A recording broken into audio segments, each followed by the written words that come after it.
Pinag-uusapan pa lamang ang pagtuturo ng sex education sa mga paaralan, ngunit nauna na ang Olongapo City sa pagpapatupad nito.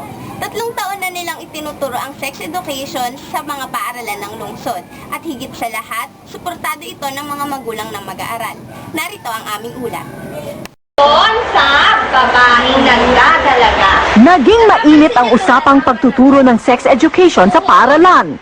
Pero dito sa Olongapo City, taong 2007 pa itinuturo ang sex education sa lahat ng mga pampublikong eskwelahan. Nabawasan ang mga problema tungkol sa, for instance, yung mga unwanted pregnancy.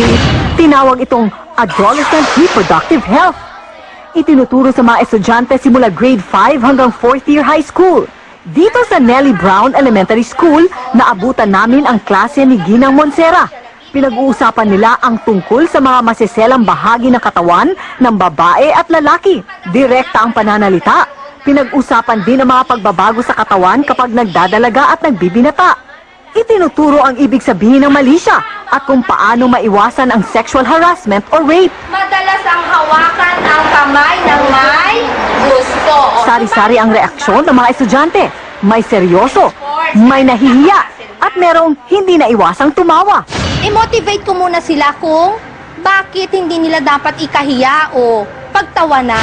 Suportado naman ng mga magulang ang hakbang ito. Kanino pa ba dapat malaman ng mga bata yung mga tamang paraan? Hinihikayat ngayon ng DepEd ng Olongapo ang mga pribadong eskwelahan na magturo na rin ng sex education. Mas bukas na raw isipan ng mga bata ngayon tungkol sa sex, kaya mahalagang maaga pa lang ay naituturo na sa kanila ang mga tamang asal para magabayan sila sa kanilang paglaki. Para sa Bandila,